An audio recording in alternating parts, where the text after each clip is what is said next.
Oh, look who crawled back from the ashes.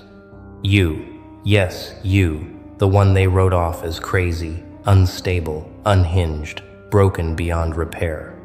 The one whose breakdown became their favorite bedtime story, their cautionary tale, their proof that you were always one bad day away from losing it. Welcome back. Or should I say, welcome to the revelation, because anyone still here, still watching, still breathing after what you just survived, you're not the person who fell apart. You're the architect who demolished the old foundation so you could build an empire they'll never understand. And that right there, that's the secret they'll never forgive you for knowing. Let's shatter some illusions real quick, shall we? Because this needs to be said out loud, carved into stone, tattooed across the sky. They saw you break down, they watched you crumble, they witnessed the tears, the silence, the isolation, the days you couldn't get out of bed, the nights you couldn't sleep, the moments where you looked like you'd completely lost the plot. And they celebrated. Oh, they celebrated quietly, carefully, with fake concern dripping from their messages. "Are you okay?" they asked, while taking screenshots. "I'm worried about you," they whispered, while updating their group chats. They watched your breakdown like it was primetime entertainment, the finale they'd been waiting for, the confirmation that you were exactly what they always suspected: weak, fragile, unable to handle the pressure, destined to self-destruct. But here's what they missed. Here's what their tiny little minds couldn't comprehend. Here's the plot twist that's about to rewrite every assumption they ever made about you. Your breakdown wasn't a breakdown. It was a controlled demolition. You weren't falling apart. You were falling into place. Every tear was strategic. Every moment of silence was calculated. Every day you disappeared from their radar, you were rebuilding in a dimension they didn't have access to, couldn't monitor, couldn't sabotage. While they were busy writing your eulogy, you were engineering your resurrection. While they were planning your funeral, you were designing your coronation. And now they're standing in the aftermath, staring at someone they don't recognize, someone who looks like you but operates at a frequency that makes their ears bleed. See, they thought breakdowns were endings, collapses, surrenders, the white flag waving in defeat, because that's what breakdowns are for them. When they crack, they shatter permanently. When they fall, they stay down. When life hits them, they fold like cheap furniture. So naturally they assumed you were built the same way, wired with the same fragile circuitry, destined to blow the same fuses. But you knew something they'll spend their entire lives trying to figure out. You knew that sometimes you have to burn the whole forest down to see what's been hiding in the shadows. You knew that sometimes you have to destroy the version of yourself that everyone expects, so you can become the version they'll never predict. You knew that breakdowns, real breakdowns, the kind that crack you open and spill your guts across the floor, those aren't endings, they're excavations. And excavate you did, didn't you? Because you didn't just break down, you broke through.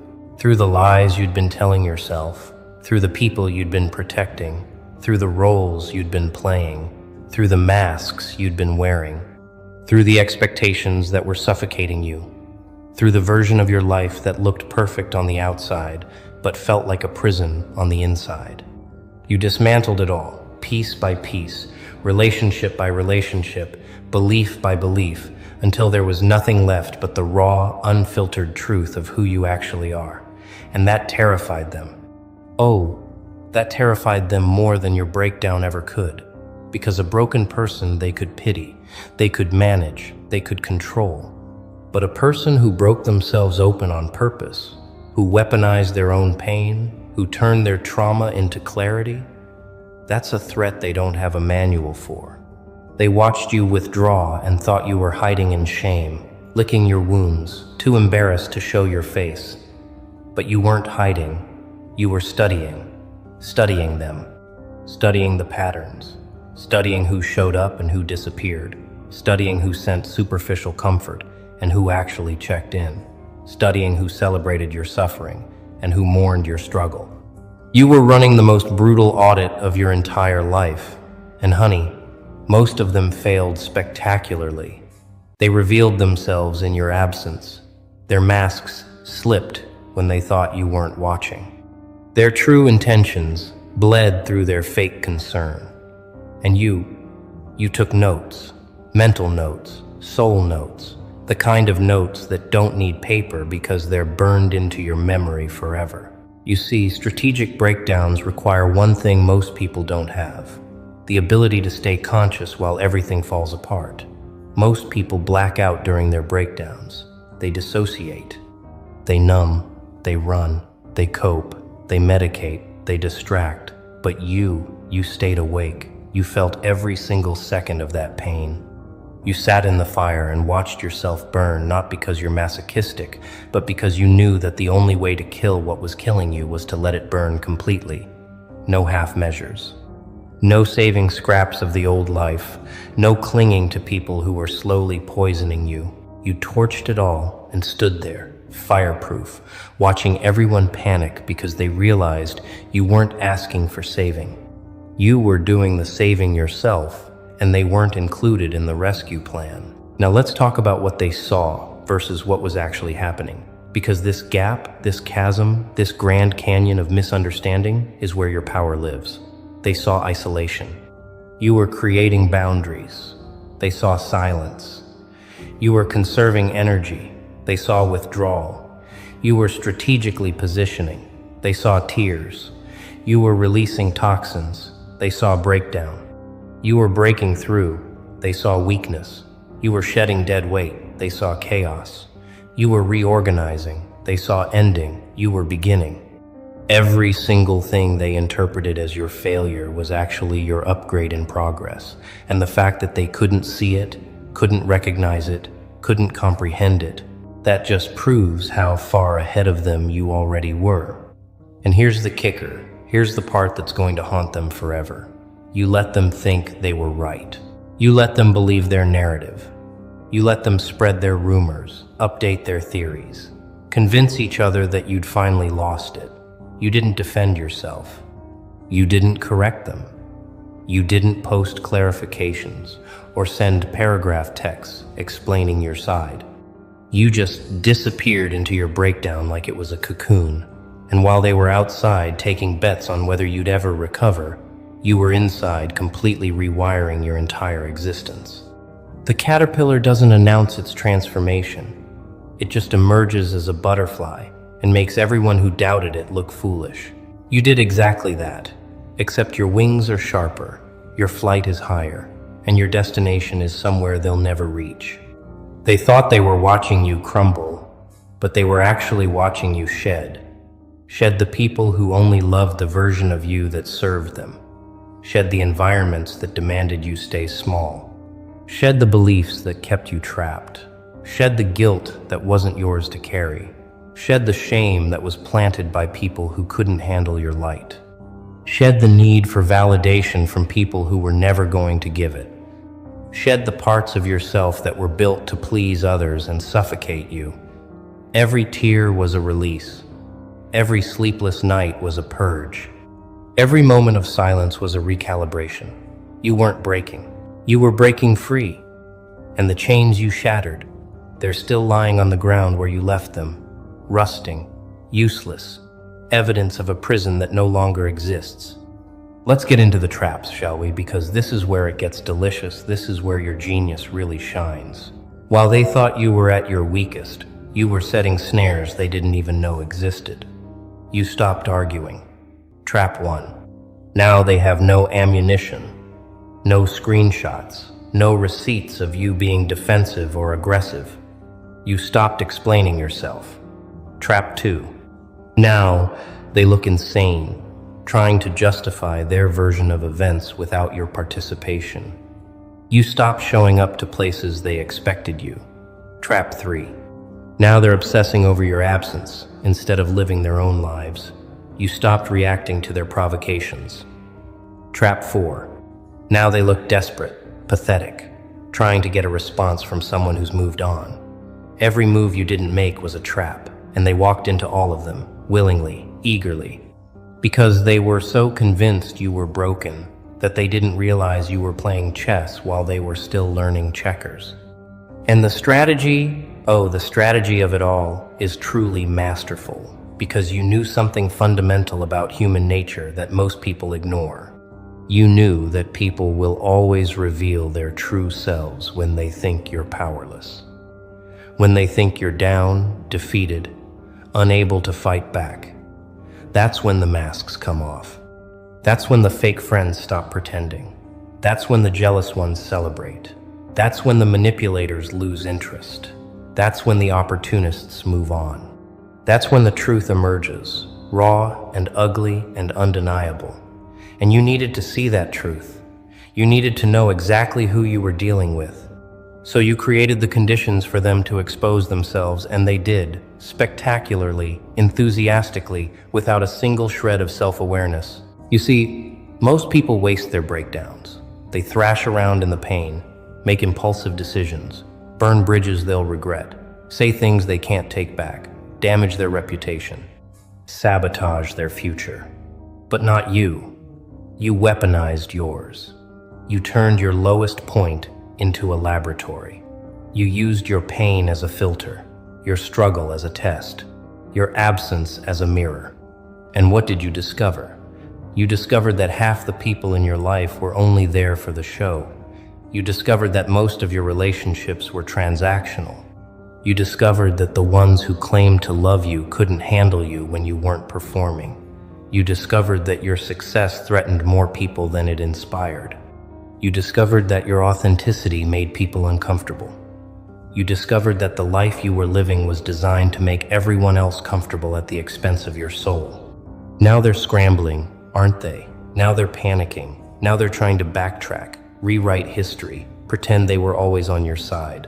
Pretend they always believed in you. Pretend they never doubted you. But you remember. Oh, you remember. Every single one of them.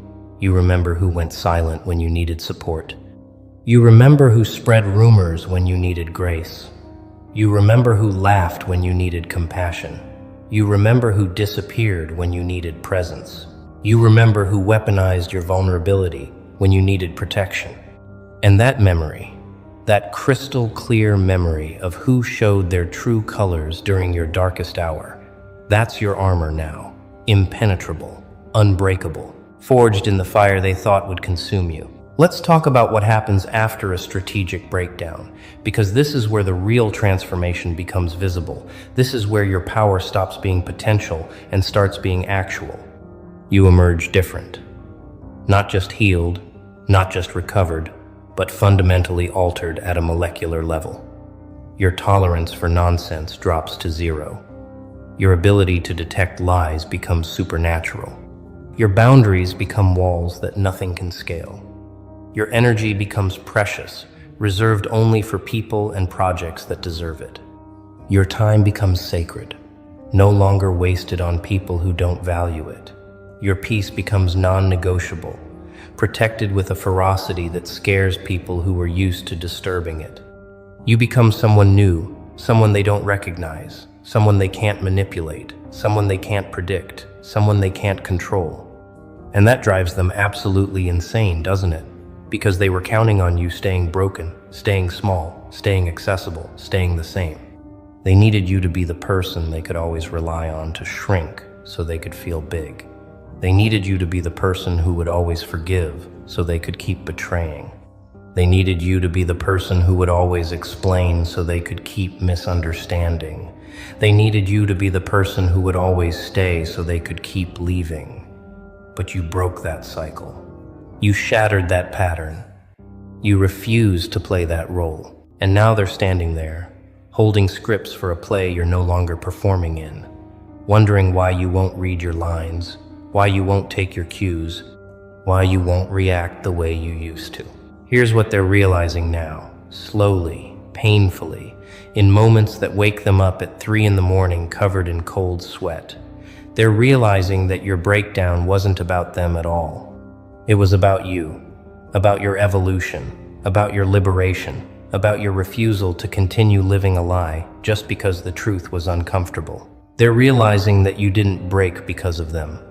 You broke because you were ready to break free from everything that was holding you back, and unfortunately for them, they were part of that everything.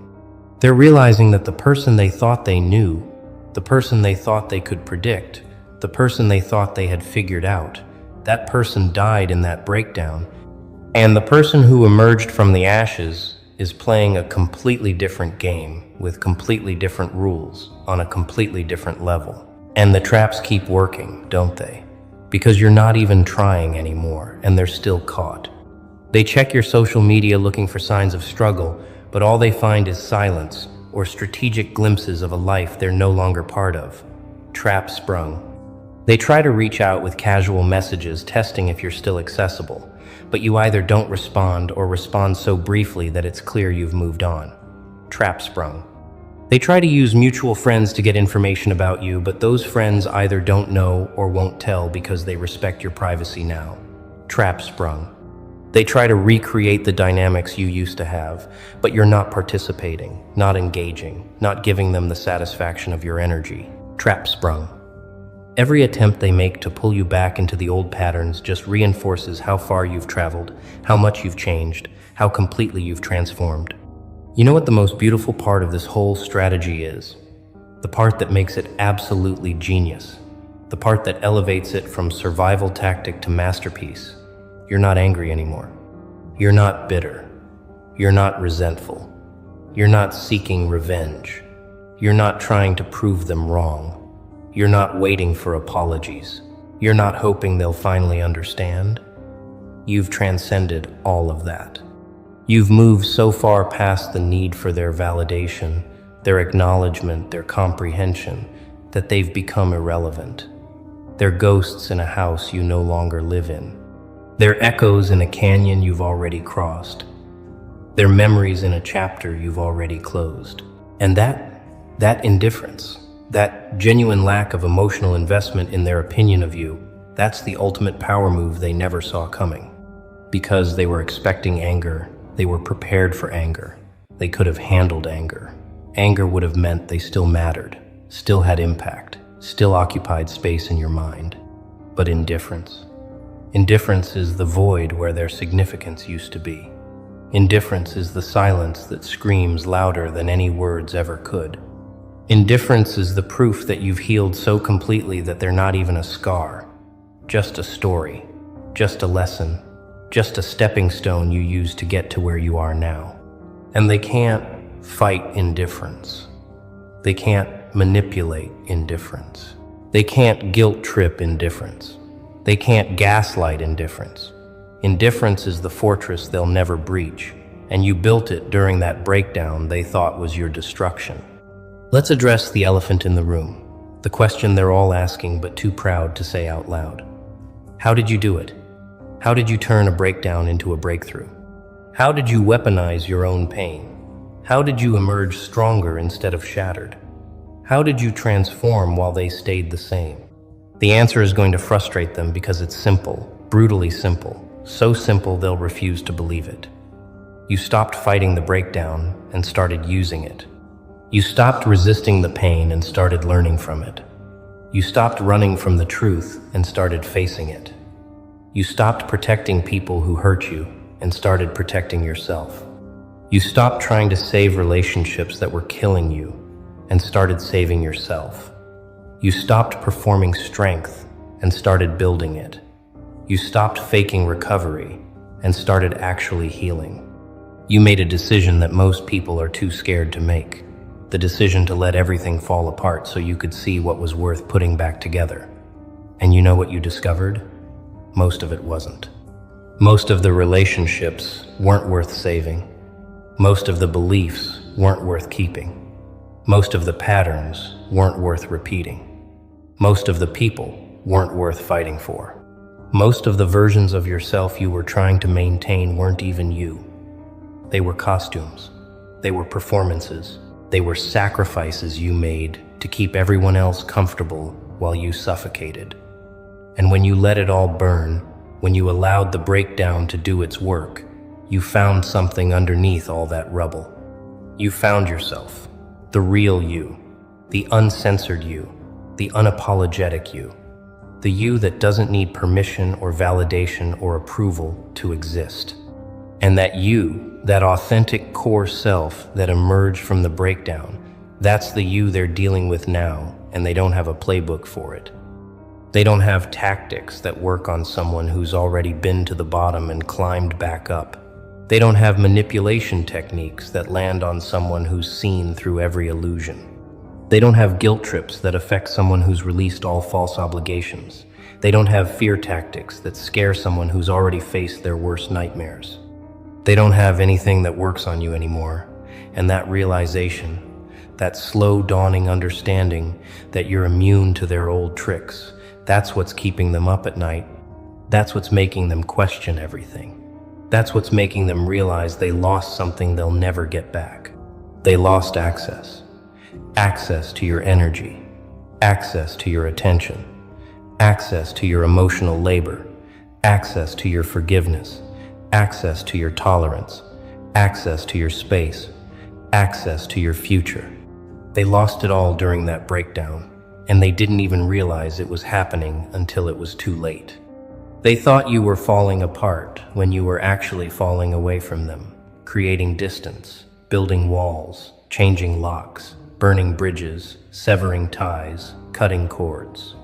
Every day you spent in that breakdown was a day you spent extracting yourself from their grip, and by the time they realized what was happening, you were already gone, already unreachable, already operating in a reality they have no access to.